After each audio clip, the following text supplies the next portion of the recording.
समय था और गुंजन ट्रेन में अकेले सफर कर रही थी। बड़ी अजीब बात है, ये ट्रेन तो पूरी खाली है, सिर्फ ये 2 आदमी और औरत ही दिखाई दे रहे हैं। गुंजन के सामने एक आदमी बैठा था और दूसरी तरफ एक औरत। अचानक से वो आदमी ट्रेन के बाहर देखता है और जोर से चिल्लाकर कहता है, राजगढ़ का स्टेशन आने वाला है, सब लोग चौकन्ने हो जाओ। इतना कहकर वो आदमी आंखें बंद कर लेता है। ऐसा लग रहा था जैसे वो सो गया हो। ये देखकर गुंजन चौंक जाती है। अरे ये क्या था, बड़ा ही पागल आदमी है, ऐसे अचानक से चिल्लाया क्यों? और इसके चिल्लाने के बाद बाकी सब भी आंख बंद करके सो गए। अजीब है। मगर तभी एक औरत की आवाज पूरी ट्रेन में गूंजने लगती है। आ गई, मैं आ गई, भेलपूरी बेचने आ गई।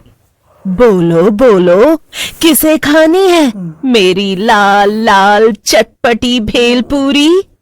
अरे वाह, मुझे तो लगा ही नहीं था इतनी रात गए मुझे ट्रेन में कुछ खाने को मिलेगा। कब से भूख लगी थी, मगर अच्छा ही है ये भेलपूरी वाली आ गई। अभी पैसे निकाल लेती हूँ। गुंजन जैसे ही पर्स में से पैसे निकालने लगती है तो उसके सामने बैठा आदमी आंखें खोलते हुए गुस्से में कहता है, भेलपूरी वाली से कुछ मत लेना, वो भेलपूरी खिलाकर तुम्हें ट्रेन से उठा ले जाएगी। हाँ, भेलपूरी मत खरीदना। वाकई में बड़ा अजीब आदमी है, कैसी बहकी बहकी बातें कर रहा है। अरे मुझे भूख लगी है तो मैं भेलपूरी क्यों ना लूं? हाँ, बड़ा आया। तभी लंबा घूंघट डाले वो भेलपूरी बेचने वाली औरत वहां आ जाती है और गुंजन की सीट के सामने रुककर उससे कहती है, ओ दीदी, चटपटी मसालेदार भेलपूरी ले लियो, बड़ी मजेदार है। हाँ हाँ, मुझे लेनी है तुम्हारी भेलपूरी, मगर ये बताओ कि कितने की है एक प्लेट? अरे ले लो, पहले खाकर तो देखो, फिर बताएंगे दाम। अच्छा ये भी सही है, लाओ फिर खिलाओ। गुंजन औरत के हाथ से भेलपूरी ले लेती है और खाने लगती है। वाह, अरे वाह वाह, क्या भेलपूरी बनाई है, मजा ही आ गया। और ये पागल आदमी मुझसे कह रहा था कि मैं भेलपूरी ना खरीदूं। अच्छा आप बताओ इसके पैसे कितने हुए? लेकिन वो औरत कुछ नहीं कहती, उल्टा जोर जोर से डरावनी हंसी हंसने लगती है।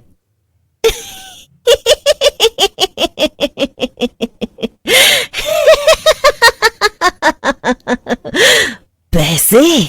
नहीं नहीं, कुछ और लगेगा। ये कहकर वो औरत घूंघट हटाती है। घूंघट के नीचे एक डरावनी चुड़ैल थी। क्या?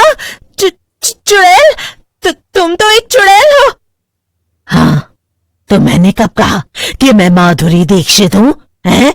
और इस भेलपूरी के बदले तो मैं तुझे लेकर जाऊंगी और खाऊंगी।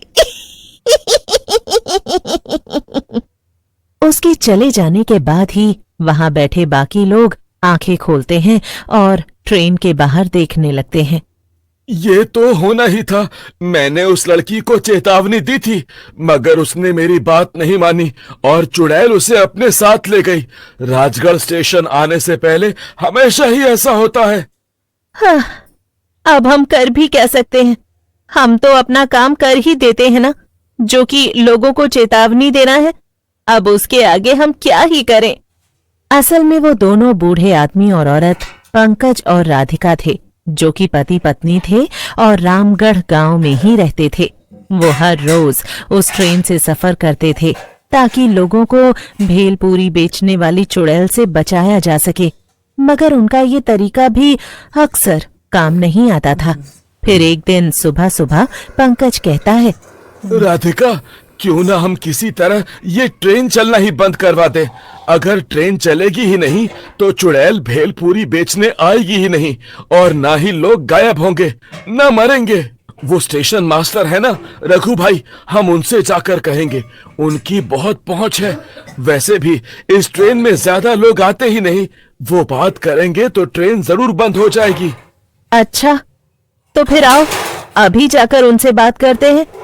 रघु सिर्फ स्टेशन मास्टर ही नहीं था, बल्कि गांव का सबसे अमीर आदमी भी था। उसकी दूसरे गांवों और शहरों में खूब पहचान थी। अरे आओ आओ पंकज भाई, कैसे आना हुआ?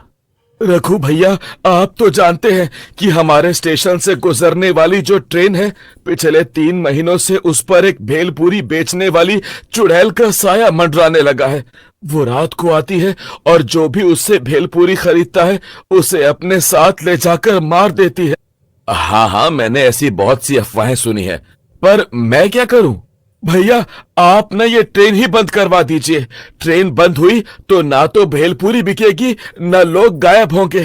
क्या? एक चुड़ैल की कहानी के चक्कर में ट्रेन बंद करवा दूं?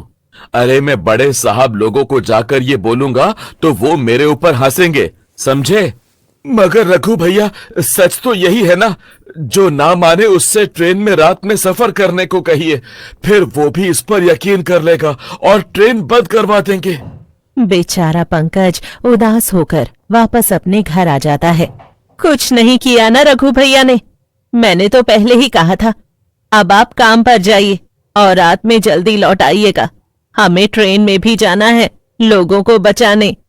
रात होते ही पंकज और राधिका फिर से दूसरे गांव के स्टेशन पर पहुंच जाते हैं और अपने गांव जाने वाली ट्रेन में बैठ जाते हैं। राधिका के पास बड़ा झोला था। वो उसे खोलकर पंकज को दिखाती है तो पंकज चौंक जाता है। उस झोले में बहुत सारी भेलपूरी थी। हाँ, जब आप काम पर गए तो मुझे एक आइडिया आया और मैंने खूब सारी भेलपूरी बना ली। अब मैं चुड़ैल से पहले सबको भेलपूरी बेच दूंगी और फिर कोई भी उसकी भेलपूरी खरीदेगा ही नहीं। राधिका खड़ी होकर सबसे कहती है, ले लो, स्वादिष्ट लजीज भेलपूरी ले लो, ऐसी भेलपूरी कभी नहीं खाई होगी। अच्छा, इतनी अच्छी है क्या? लाओ फिर जरा मुझे भी खिलाओ। ले लो जी, सब लोग लो, सिर्फ 10 रुपए की है। रामगढ़ का स्टेशन आते आते राधिका ट्रेन में बैठे सभी लोगों को भेलपूरी बेच देती है। हाँ, हो गया जी, अब तो आज इनमें से कोई भी और भेलपूरी नहीं खरीदने वाला।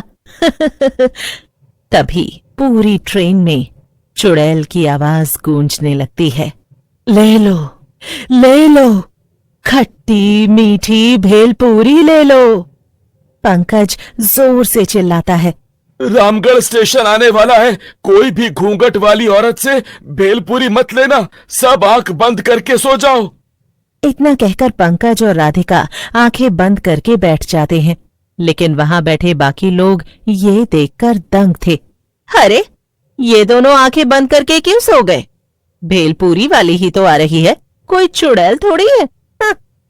तभी घूंघट डाले चुड़ैल शीतल की सीट के सामने आकर खड़ी हो जाती है। ले लो, खट्टी मीठी भेलपूरी ले लो, एक बार खाओगे तो दोबारा कभी नहीं खा पाओगे। हैं? क्या मतलब?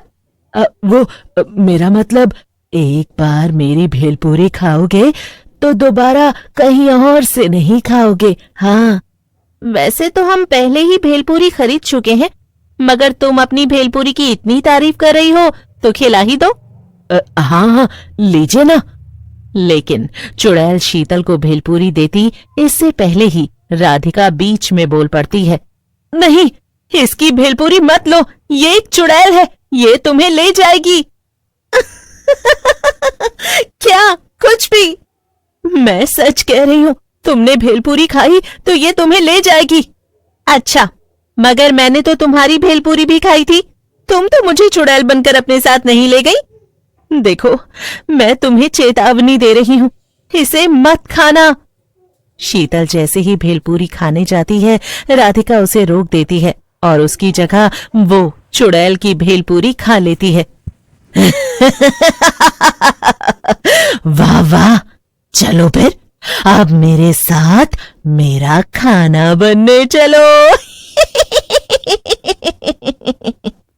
चुड़ैल राधिका को उसके बड़े भेलपूरी के झोले के साथ उठा लेती है।